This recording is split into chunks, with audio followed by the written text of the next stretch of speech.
TGIF, but for the Blue Jays, the pitching doesn't get any easier as they head to Minnesota for a weekend series with the Minnesota Twins, who have a top-tier pitching staff. And joining us today to deep dive and get us set for this weekend series is the patriarch of the Toronto Blue Jay fan base, Blue Jay Dad. You are Locked On Blue Jays, your daily Toronto Blue Jays podcast. Part of the Locked On Podcast Network, your team every day. Hello, friends. Craig Ballard, Locked On Blue Jays. Yes, indeed. Locked On Blue Jays. And I'm thankful that you're choosing to spend part of your day talking Toronto Blue Jay baseball with me. I want to shout out some of our new subscribers on our Locked On Blue Jay YouTube channel. Headache College Kid, I see you there. Gossman. I'm probably nowhere close. Spell it for me phonetically in the comments, please. But thank you for hitting that subscribe button. Great to have you along for the 2023 Toronto Blue Jay season. I'm seeing more and more comments from people as well. Mike F., Renee Lassard, I see you, and I thank you for interacting with me as well. The Toronto Blue Jays head into Minnesota, into Target Field, a ballpark that doesn't give up a lot of home runs, and a Minnesota Twins pitching staff that doesn't give up any home runs. So we'll see what the offense can do this weekend. Let's jump into our conversation with the patriarch of the Blue Jay fan base, Blue Jay's dad. He lives out in Minnesota. He's in the midst of that fan base. He's in the middle of things there. He's going to help get us set for this weekend. Locked On Blue Jays. Craig Ballard with you here. Very pleased to be joined by the patriarch of the Toronto Blue Jay fan base, certainly on Twitter, but I think it probably extends even a little bit further than that. The one and the only, don't even know what this gentleman's real name is. There's no need to know what this gentleman's real name is because he goes by Blue Jay's Dad. Blue Jay's Dad, thanks for joining the Locked On Blue Jay podcast today. Hey, thanks for having me, Craig, and thanks for being one of the hardest working content creators for the Blue Jays online. Thank you. Coming from you, Blue Jays Dad, that means a lot. I really appreciate you saying that. I could go on about that, Blue Jays Dad, but words like that really mean a lot to me. So I want to thank you for that.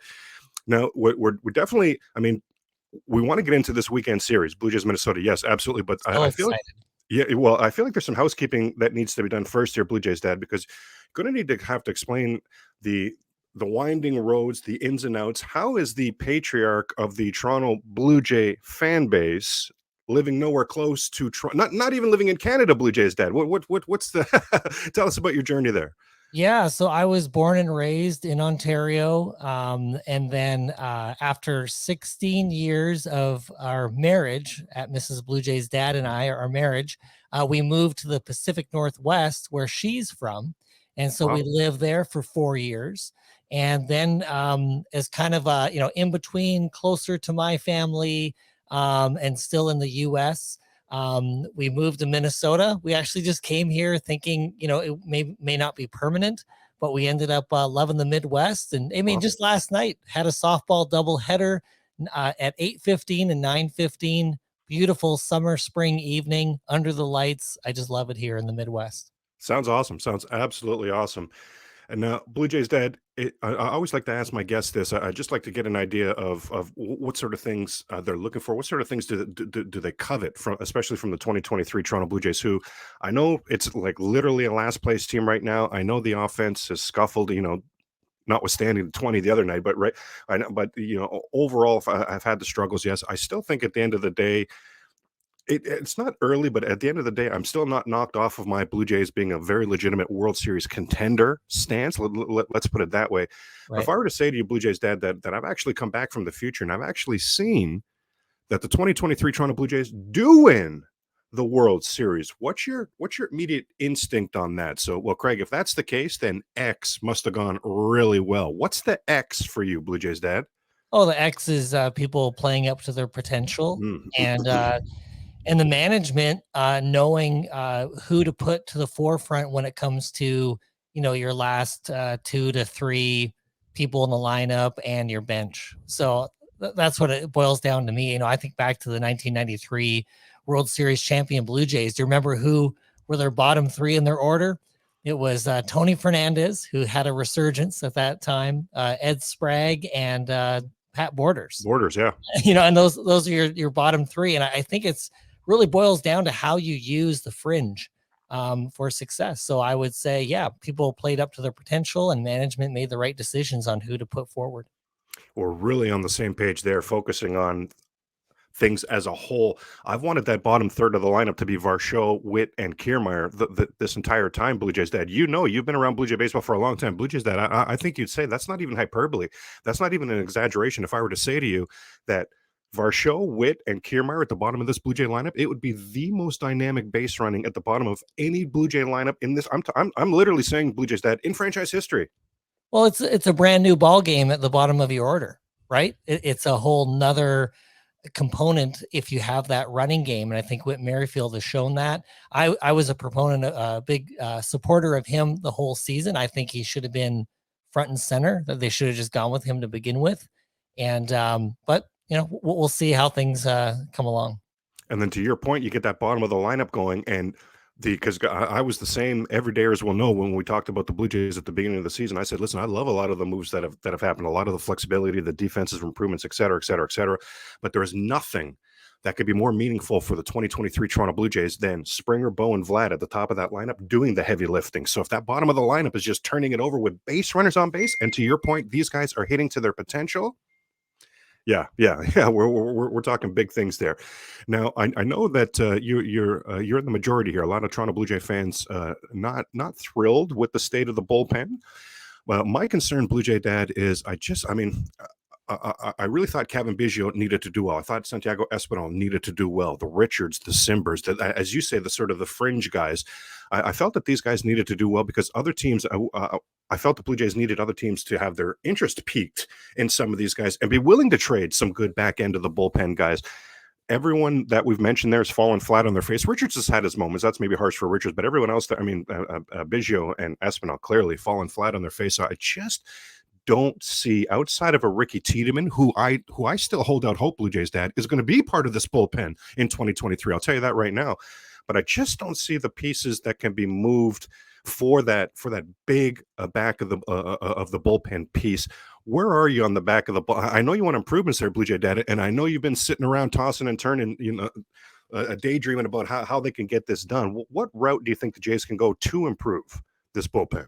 Well, I would just say that's why I was making a big stink about it back in January. After the time has come and passed already with the opportunity to improve the bullpen. Well, people were assuring me, hey, Blue Jays Dad, we have an elite bullpen. We don't need any help. Everyone's awesome in there. We have 4 guys that can come in and get a save. And my point was the Jays need one more back of the end, elite swing and miss, preferably 100-mile-per-hour bullpen arm to begin the season.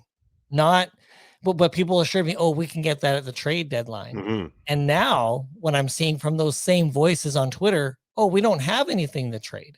That's what I'm concerned with. Yeah. And so that's where it goes back to me, where it's not like I am not down on anybody in the Jays bullpen. I think they're all good in certain ways and in certain places. They're all made better when you add one elite arm. And that's where I think it was a failure of the Jays in the offseason to get that. And now we're at that place where everyone realizes we do need the help. Coming up on Locked On Blue Jays with guest Blue Jays Dad, we'll continue to deep dive this weekend's Blue Jays at Twins series. But first, I wanted to mention that with the weather improving, becoming shorts weather, yes, I have some new favorite shorts I wanted to talk to you about. Bird Dogs. Number one, the fit. I look great. I feel like, honestly, I feel like I look better. And I'll tell you, I feel great wearing my Bird Dog shorts. The comfort, their stretchy fabric makes my legs look great, and they're comfier than my other shorts and pants. I've got 2 pairs that become number 1 and number 2 in my rotation already for shorts. And the versatility. Give me a great freedom to wear one pair of shorts on the golf course, to a meeting, a date, hanging out with friends. You name it, these Bird Dog shorts and pants are going to travel with you. They're going to look great, and they're going to feel great. So go to birddogs.com/LockedOnMLB, and when you enter the promo code LockedOnMLB, they'll throw in a free custom Bird Dogs Yeti-style tumbler with every order. Can I show you? I've got mine. Let's turn our attention to this weekend series, Blue Jays in your town, in Minnesota.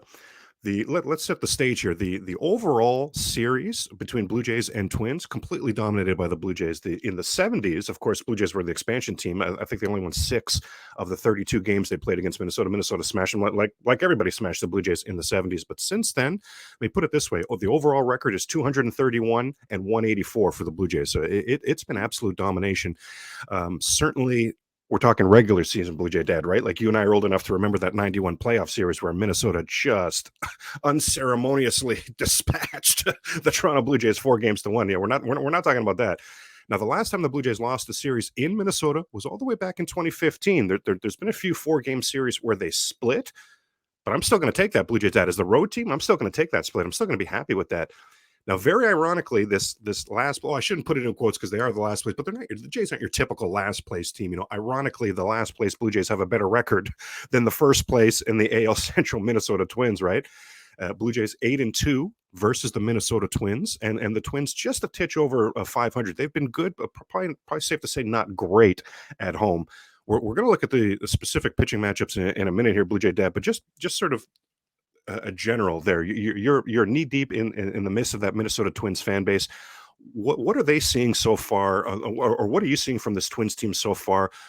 I know they're just pitching a storm. My gosh, the pitching has been fantastic. So I'm not looking forward to that this week. And again, we'll get into that in a moment here. But what are you looking for out of this series from your Toronto Blue Jays this weekend?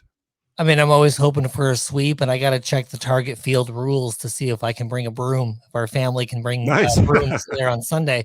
But I think looking at the pitching matchups, obviously, we can time it now. We have them all announced, but I'm really happy to see Gossman and I guess Berrios is on the last day, and then who's Manoah's on Saturday. I don't know. No, Bassett, the Hound. The Hound is on the mound. Right, the Hound is on the mound. Yeah. I'm happy to see those 3 starting pitchers. Those are my 3 favorite, and so I'm really excited for that. I know that the Twins made a lot of improvements when it came to their pitching this year. They've really emphasized that. I think a lot of it boils down to like what I hear from Twitter, Twins Twitter, and just my friends here is that Rocco Baldelli is the wild card here when it comes to the decisions that he makes. In the circle that I'm a part of, there's a lot of criticism of him and his moves. And so whether that was, I hear he left Sonny Gray in too long yesterday. I think something happened there. Mm-hmm. I think that's going to be the in-game management for the Twins. They're not the offensive threat they were before. They're not stealing bases like the rest of the league is. So that's some good news, where they just have refused to take advantage of, whatever has all happened with the pitch clock and bigger bases that have caused the running game to increase significantly in the league. They haven't done that. So I think the Jays have a lot of ways they can beat the Twins, and the Twins don't have a lot of ways they can beat the Jays. But obviously the Twins can play their game and they can come out on top. I really like the way you put that there. Yeah, this Twins pitching, I mean, in the American League, only Seattle has allowed fewer home runs. They're either number 1 or number 2, and Tampa's the other one, the 1 or the 2, in so many pitching categories. Like this week, this 7-game road trip for the Toronto Blue Jays is a real deal. Not exactly the cure for what ails the offense. I know I say that there was a 20-run explosion in there. I know, but one thing I wanted to talk to you about, Blue Jays, about the Twins offense, because again, you're knee deep there. I'm trying to put myself, what if that was Vlad or Bo, and I just, because I didn't, truly live it, I couldn't get all the way there. Now you were right in the middle of things there. I mean, Carlos Correa, it was just a known fact that not only was he gone from Minnesota, but was actively, shopping his wares elsewhere, had actively wanted to be part of other teams, and then all of a sudden, he's back as a Minnesota Twin. How did that resonate? How did that land with the fan base? And where is the fan base now? Because he's not exactly appeasing them with a huge start. Well, the people that went and bought a discounted Correa jersey at the Twin shop, they won. Yeah, there's a glass half full. Yeah, and but and Correa, right? He tried to sign 2 contracts before going back to the Twins. And I was so surprised when they originally signed Correa to that shorter, really loaded contract when he didn't find any long-term deals a couple of off seasons ago. So it's a surprise to have him here. But I think he fits in well to the culture. People like him. Yeah, here in the Midwest, fans are going to be looking at him to earn his keep. And from my perspective, he's really got to earn it on the front half of the contract, because who knows what's going to happen when you get nearer to the end of the contract and his body starts breaking down. So I think it was a good deal for the Twins to get. And I think just like we saw Springer last night, these guys will turn it around. And those kind of players, they ultimately lead their team. And as they go, the rest of the team goes. And so, I've seen criticism, but I think he's a good add for the club. And they definitely need that offense that he can provide.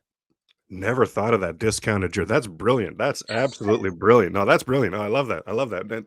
Finding these silver linings here, finding these glass half fulls. I love that. And that's a good one. As somebody who enjoys jerseys myself, that's a good one. Okay. Now, Kevin Gossman on the mound tonight, he's been feast or famine versus the Twins. It hasn't really been in between. He's been completely dominant, or the Twins have rocked him. I remember, if you take your mind's eye back to last season, Gossman faced the Twins twice, was rocked at Rogers Center, and he did the rocking when he faced them at Target Field. Now, the Twins have had some roster shakeups, sure, but of the current Twins, they're hitting just 206 versus Gossman. Some prominent Twins. You got Buxton. Speaking of Correa and Joey Gallo, new prominent twin Joey Gallo, they're a combined 3 for 24 versus Kevin Gossman. Now you have Louis Varland on the mound for Minnesota. Now, hard thrower. When he's on, he's a ground ball machine. Now, Blue Jays, that on the surface, you get concerned with guys like Louis, because full well you're a Blue Jay fan from years and years and years. The pitchers making their fifth, sixth, first, like early on in their careers, always rock the Blue Jays. And I don't know if that's just we notice it because we're part of this fan base, but it seems that the Blue Jays always have problems with these teams. But I see Louis like a Taj Bradley, that they faced in Tampa the other day. The inexperienced, yes, has good secondary stuff. So Blue Jays usually do poorly against that, but they really do poorly against new pitchers who's off speed, who lead with their off speed stuff. Bradley leads with the fastball. It got dealt with. Louis will lead with the fastball. I think it could get dealt with on tonight by this Blue Jay team. What are you looking for tonight, Gossman versus Louis now? And in particular, if you want to talk about what have you seen from Gossman, because Blue Jays, you look at the contracts that went for free agent pitchers this last offseason, like, aren't we really, really lucky to have landed Gossman when we did? What are your thoughts on Gossman and the matchup tonight? I think Kevin Gossman is the ace of the Toronto Blue Jays pitching staff. And as much as we've tried to put other people there, whether Manoah or Kikuchi.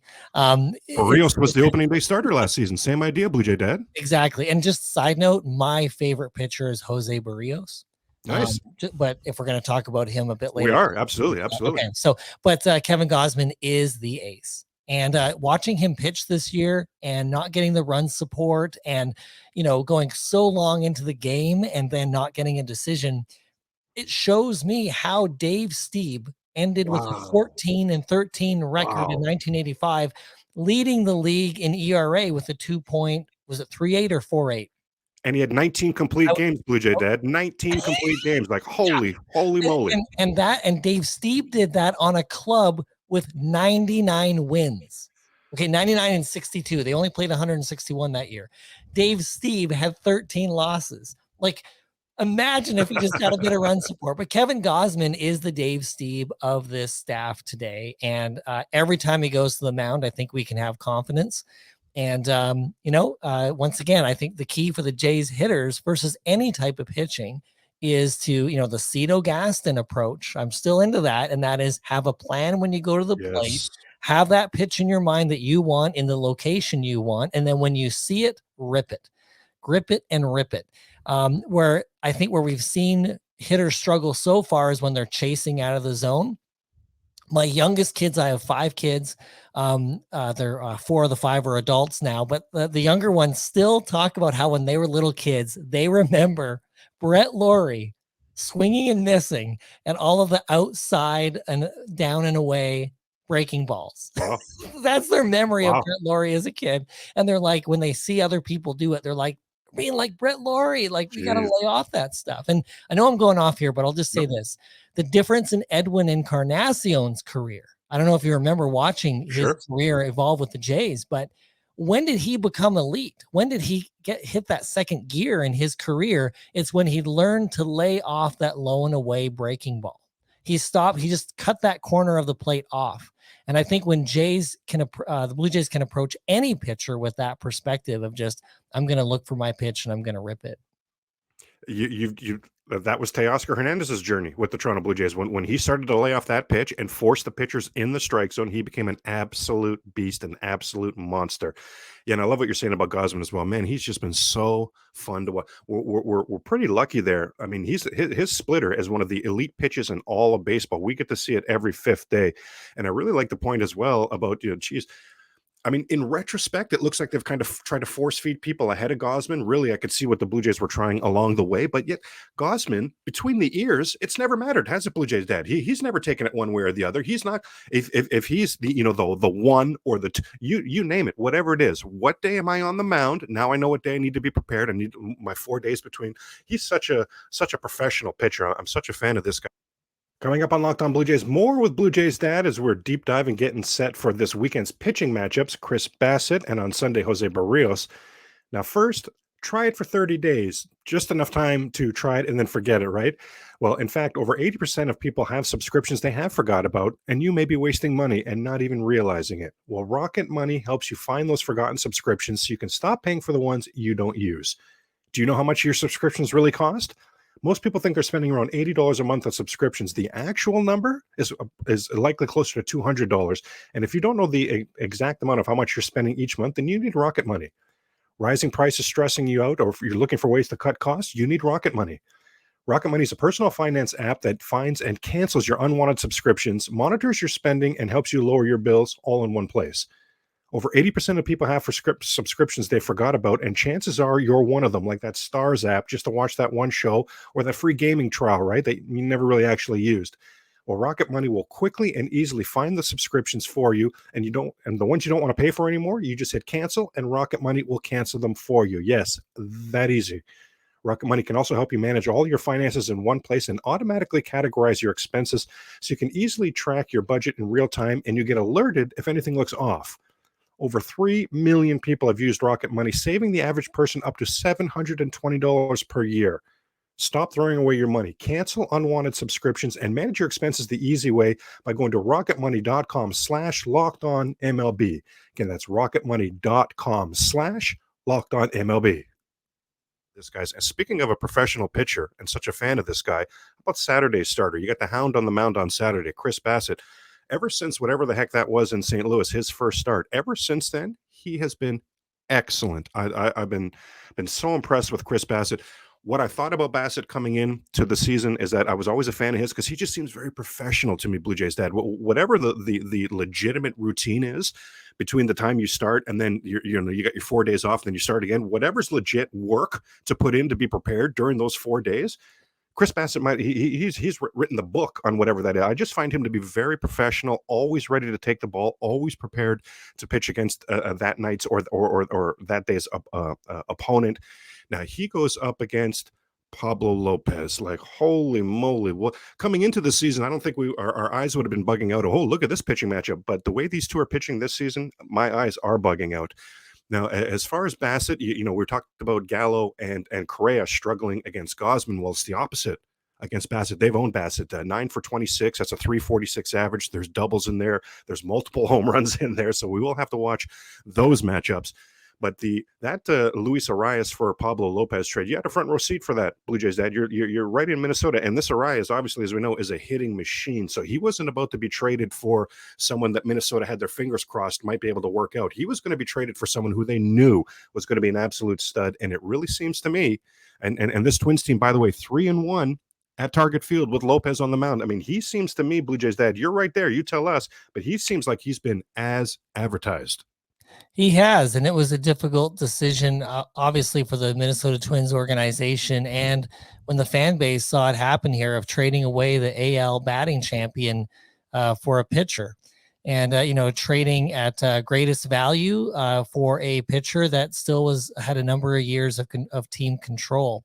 And I think when you make a deal like that, I just think it's always the right deal when you can get a stud starting pitcher, even if it costs you, a bat that way.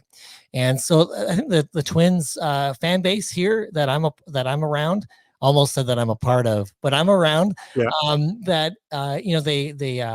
They're sad to have seen their batting champion go, and they're happy to see him succeed with Miami right now. On the other side, adding another great pitcher, excellent pitcher to their starting staff has really been a huge add here for the team. So there's that general consensus that it was the right move, even though it was a difficult one. I got to agree. I mean, I think if Minnesota is going to make noise, it has to be, even with Arias there, that was never, I don't think it was ever an opportunity for a top tier offense. But you bring in Lopez, you pair him with Ryan and Sonny Gray, some of the things you guys got going on there. Yeah. Well, you guys, I'm putting you in the Minnesota fan base as well, Blue Jays, but you know what I mean. Yeah, you know what I mean. Yeah. They're my second favorite team. When I lived in the Pacific Hey. Northwest, the Mariners are my second favorite team. Fair enough. Absolutely fair enough. Now on Sunday, a homecoming of sorts for Jose Berrios, longtime Minnesota Twin, obviously. Now this would be his third start as a Blue Jay in Minnesota. He pitched there in 2021 after being acquired by the Blue Jays. Absolute gem. Now he faced Minnesota twice last season, and he was the opposite of Gossman. Gossman smashed Minnesota in Minnesota, but Minnesota smashed Gossman in Toronto. It was the other way around. The Berrios really dominant against Minnesota at the Rogers Center last season, but in the start at Target Field, and I can't say it was nerves or anything like that, Blue Jay Dad, because again, that would have been his second time back to Minnesota. All the pomp and circumstances and the hoopla and everything would have happened already. So I'm not sure what happened that second time around, but what are you looking for? First of all, you said you're a big Jose Berrios fan, so you can touch on that, of course, as well, what you like about Berrios. But what are you looking for in this matchup on Sunday? What are you expecting to see from a rapidly improving Jose Berrios? Well, I think every time he comes to Minneapolis and plays in front of the home crowd here at Target Field, it's emotional. It just is. The fans respond really well. Actually, one fan that I'm connected with on Twitter found me at the game when Berrios was pitching and actually gave me a giveaway Jose Berrios t-shirt, Twins version that he had got a few years earlier. Very cool. And then he also gave me this autographed baseball by the 1993 World Series Blue Jays from spring training. Can you believe it? Anyway, no, it was just such a gift. And so great. But anyway, the fans still love Jose Berrios. When they hear that he doesn't do too well, they're like, "Oh, that's Jose." He'll have those games. So I think there is still that emotional, mental, psychological aspect when he pitches here. Obviously that'll get less and less as time goes on. But Jose Berrios, why I like him is, well, number one, you just sometimes have players that you like watching play, right? Yeah. It's not about the stats and baseball savant and all this stuff. It's about the player, how the player handles himself on the field, the personality, just their style. And I really like Jose Berrios. He's just my favorite pitcher on the Jays right now. And I also like that the stuff that he throws, when his stuff is working, I don't know, and next to Gossman's split finger, what else, who has better stuff on the club? And I just think that he has got a lot of movement, reminiscent of Roy Halladay in different directions that he can do. Unfortunately, just some games he just seems to not have it. And when he makes mistakes, people hit home runs. So I'm expecting his A game on Sunday. And I want to be, hopefully I'm entertained by just an A+ Jose Berrios start. That will wrap up this week's Locked On Blue Jays episodes. Locked On Blue Jays podcast, of course, part of the Locked On Podcast Network, your team every day. And keep it locked on the Locked On Podcast Network and check out Sully on Locked On MLB. Reminder that all of this weekend's games can be taken in on SiriusXM. Now, the last 3 weekends have been sweeps, 2 in favor of the Blue Jays, and then, of course, last weekend swept away by the Baltimore Orioles. So here's hoping you have a great weekend, and it is filled with nothing but, or at least 2 out of 3, right, of Toronto Blue Jay victories.